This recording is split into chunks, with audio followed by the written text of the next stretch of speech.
Throughout history, many have tried to maintain a happy medium between professional and personal development. Are they doing this? Unfortunately, for some, no. Welcome to Pain to Passion with your host, DeAnna Bookert and Nakisha Madam Cupid King, who give their expertise on maintaining the balance between professional and personal development. So here they are, the amazing ladies themselves, DeAnna and Nakisha. Welcome to the iKenny Radio Network show, P2P Live. I am your host, Nakisha Madam Cupid King, and I've got with me DeAnna, the Coach Booker. Welcome. Hello, Nakisha. What's going on, girl? Nothing much. I'm so excited about tonight's show. We've got comedian Nikita B in the house for your pre-birthday show, and we're going to get it on and popping. We have a wonderful guest, and she has a tremendous story to tell us. And if you don't mind, please let the people know a little bit about our guest that will be joining us in a few. Yes, well, my birthday is coming up. December is birthday celebration month for me. Definitely I thought it would be great to have someone on that can share her story of finding laughter even in the midst of something that could be a really sad and sorrowful time. But let me tell you a little bit about Nikita B. Nikita B is hilarious. She's original, honest with style, and for just to name a few words about her, but she started her career after losing her mother to a battle of breast cancer in June of 2010. She says she told her mom when she got better, she said that she was going to hit the stage and perform and dedicate the performance to her. Sadly, her mom passed away before this could happen. While grieving the loss of her mom, Nikita decided she would go on stage and tell her story as she spoke about common things people did and said when visiting with families that were going through bereavement. And it was a huge success. And over time, Nikita has graced the stage with many different celebrities and well-known comedians. She's been on tour with Radio 1, with the Radio 1 Family Tour. She's done the Rebirth of Comedy Tour with Akintunde. She's hit the stage with those like Marcus D. Wiley, Small Fry, Woody, just to name a few. She's been in a number of different auditoriums and arenas, and she is just a phenomenal woman of God, from being a single mom to dealing with low self-esteem, domestic violence. She just has a plethora of information where it's very relatable, but even more, she learned how to turn her pain into something that she's very passionate about. So I'm excited about hearing from Nikita today. I am also. I love to hear people conquer their pain and turn it into their passion and their power and their purpose. So I'm very grateful to have Nikita on tonight. Nikita, are you there? I am here. How are you ladies? Doing well. Welcome to P2P Live. Thank you so much for joining us. Thank you. Glad to be here. So DeAnna just told our listeners so many wonderful things about you, but if you don't mind, introduce yourself just a little to our listening audience. Sure. I am comedic speaker Nikita B. I introduce myself as comedic speaker because, I tickle folk, but I also motivate and encourage people as well. And I've been doing this now since 2010 after the death of my mom. And since then, things have just catapulted, and I've been blessed to even become a mentor and coach to other people who want to use their God-given talents to, go from a passion turn to profit and all that other stuff. I'm a nurse. As my kids say in real life, I'm a nurse. They think that comedy is a joke, so, like, literally. And, a wife, a mom, all that good stuff. So that's who I am in a nutshell. I'm just your ordinary girl.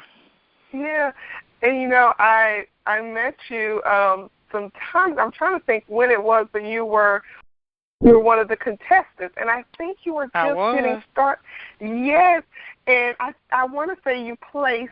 Do you remember? I can't remember. We placed second, first. I can't remember what the placing was. No, I placed all the way. I won. You won. I thought so. Because let me tell you, I was like, where did this lady come from? You were hilarious. I knew you won, but I couldn't remember whether it was first because, you know, I was doing behind-the-scenes stuff. So you know what happened? Me and a guy tied.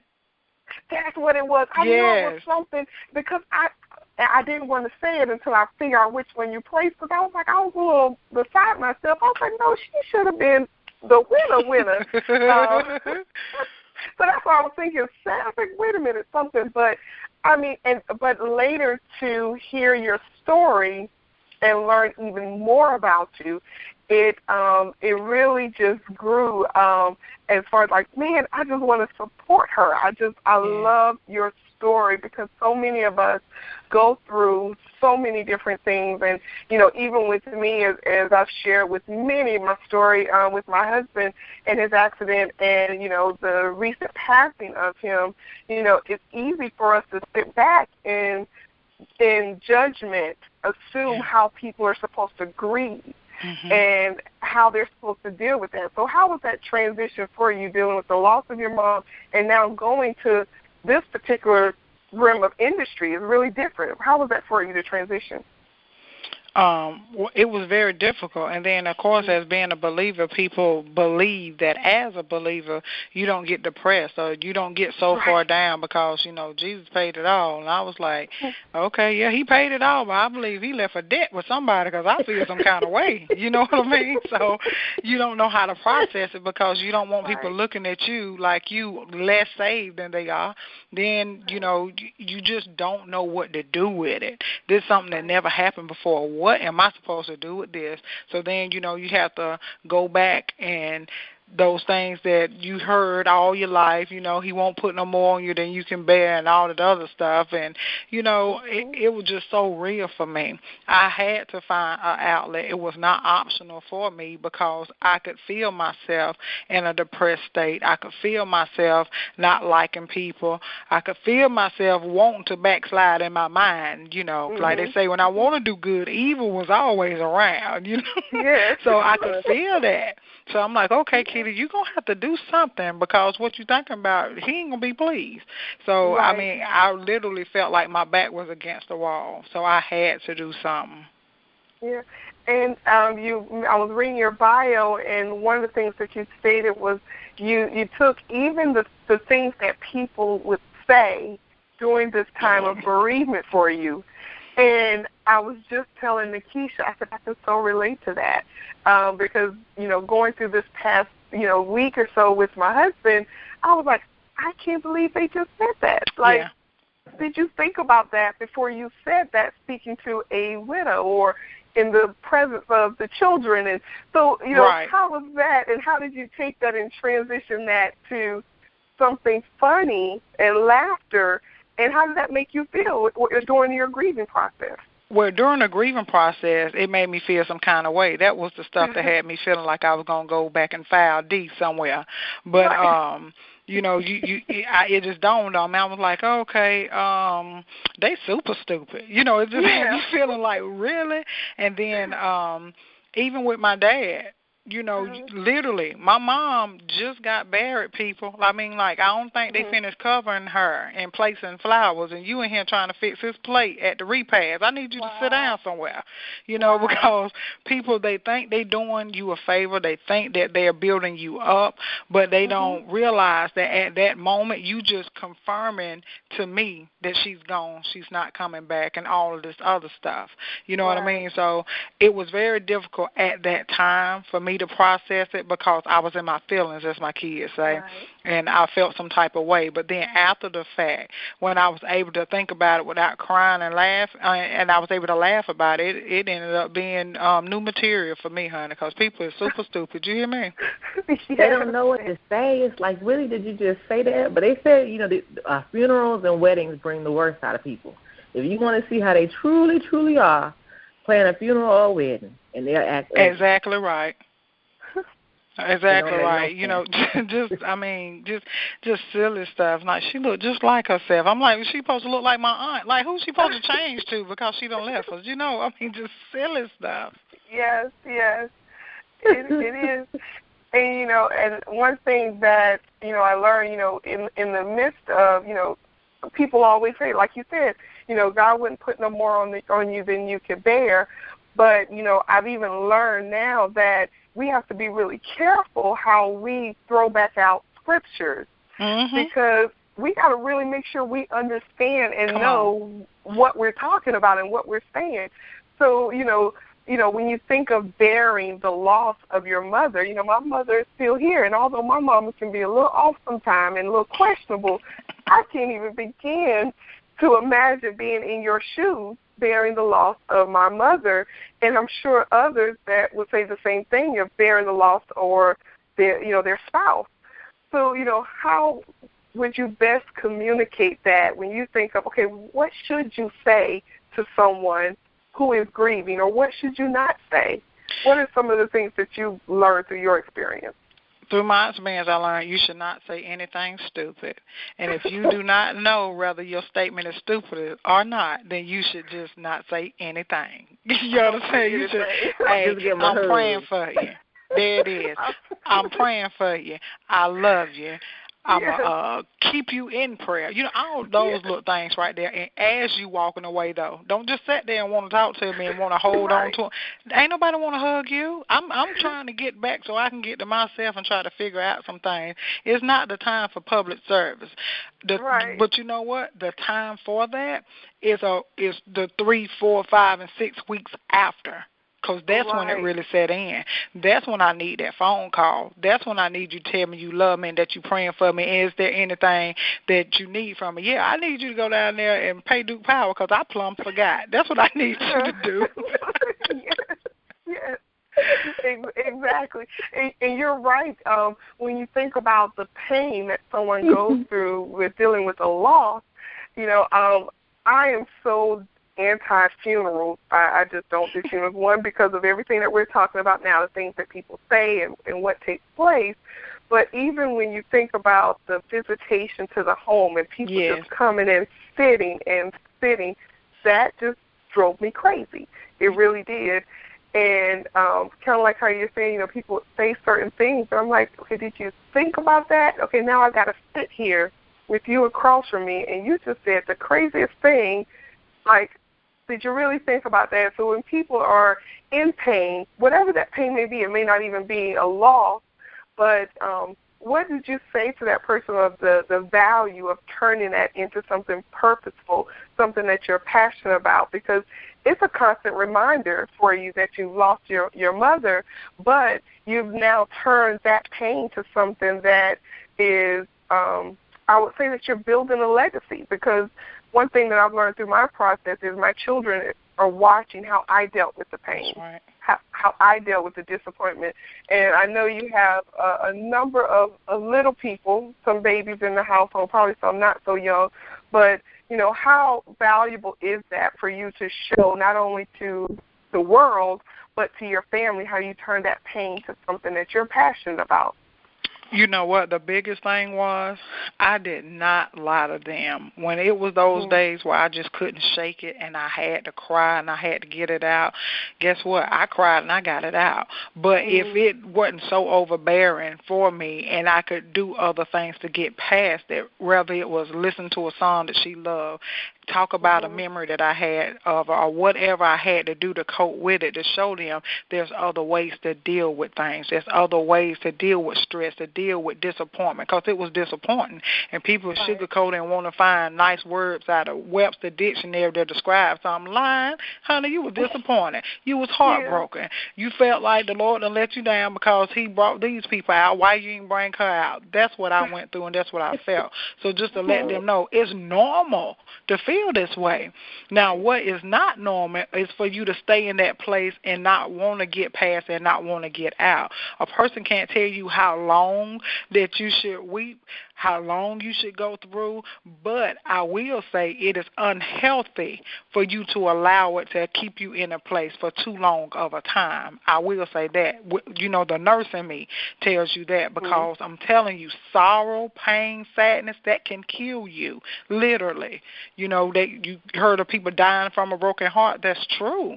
Pain is real. Sorrow is real, and that's why I let them know. But then at the same time, you got to focus on the promise, not the problem. To us, the problem was Mama passed, but the promise was what he gave to her. I was upset. I'm like, Lord, I don't appreciate this. This ain't even cute, you know. And then he spoke to me and let me know I heard your prayer, but I answered hers. And that's when my eyes and my heart was open from then on. And that's when I was able to pursue, because I was focused on what my problem was of not having my mom. But then I was able to put my eyes on the promise he kept to her.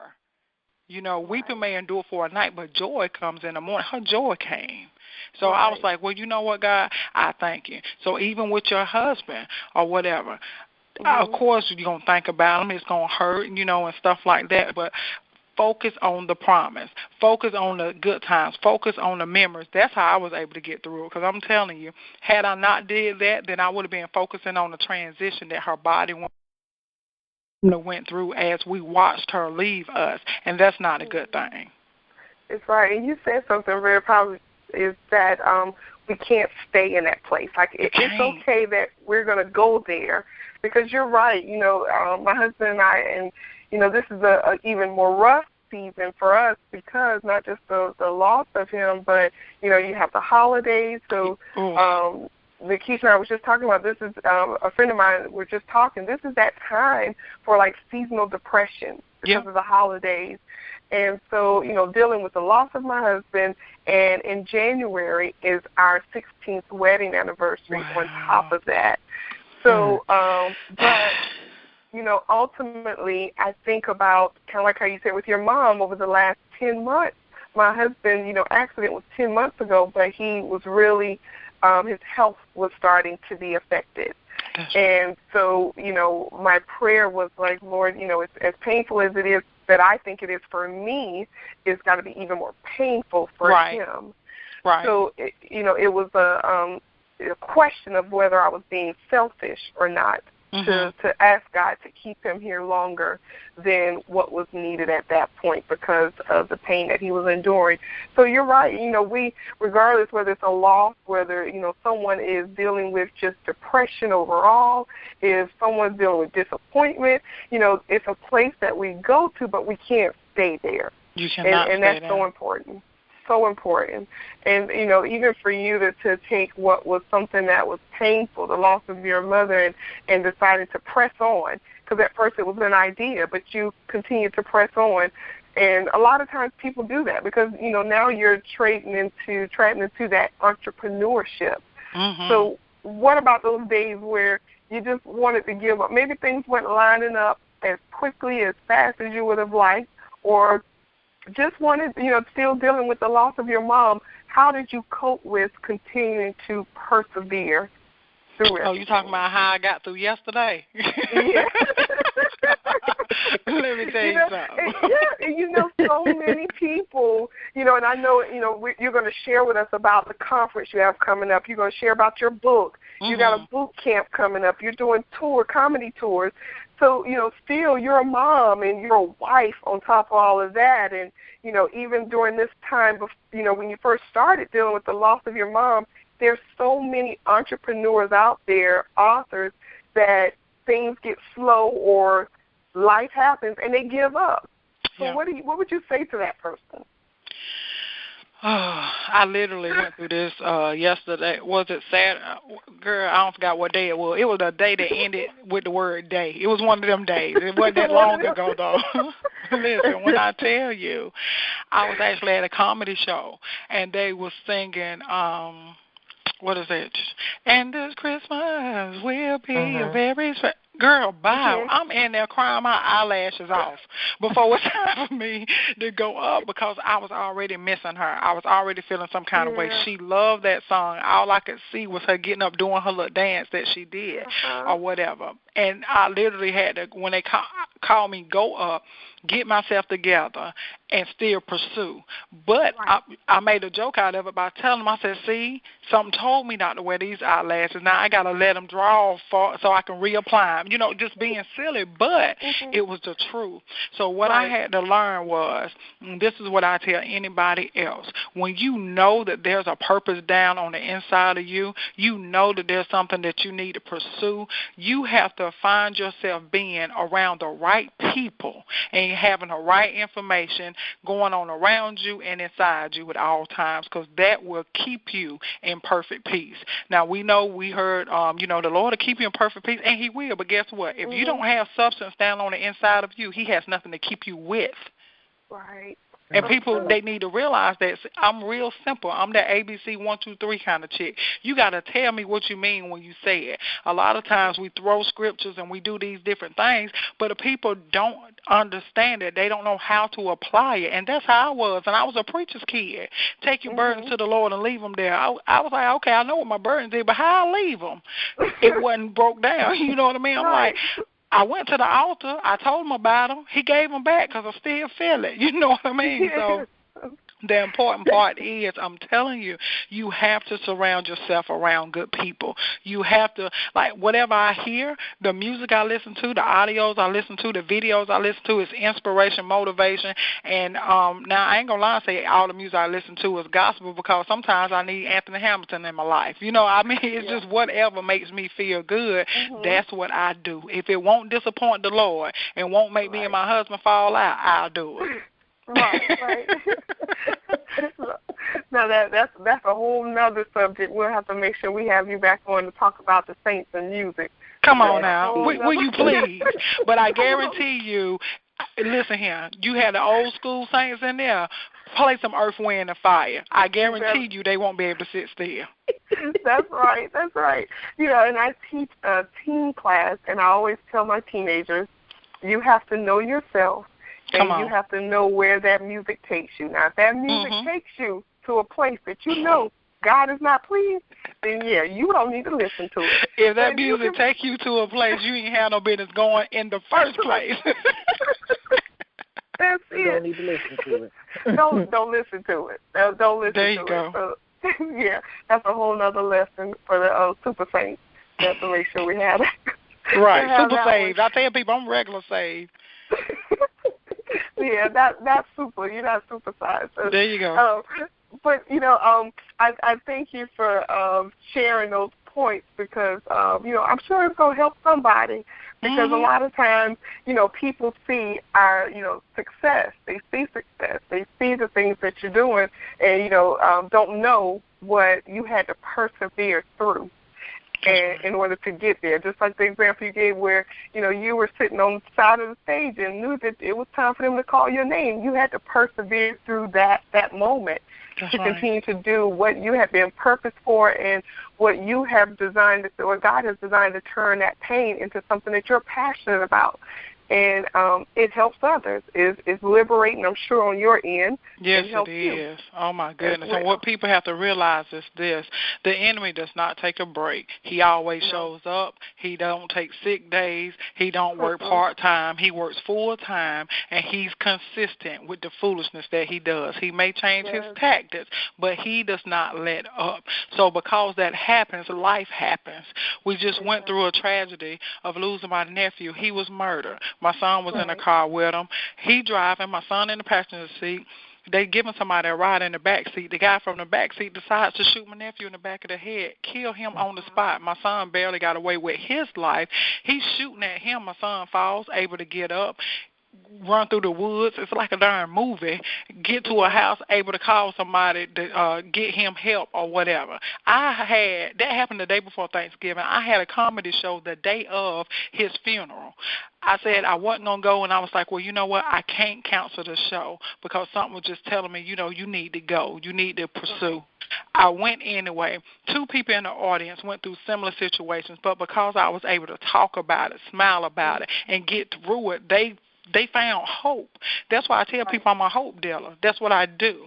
I get on stage, and that's what I do. I was able to make jokes out of it now, and I didn't even know how that came. When I tell you the Lord was just giving me different scenarios, and I was thinking about things that I said because I'm crying, I'm upset, I'm scared. My son told me he fell. I'm like, why is you acting like them white women on the scary movie was falling and people trying to kill you? You know what I mean? He was like, Ma, I didn't try. But that was comedy for them. But at that time, what in the world? But you know what? God saw fit not to call his name on the roll on that day. We lost my nephew or whatever. Family still was going through, but it still could have been worse.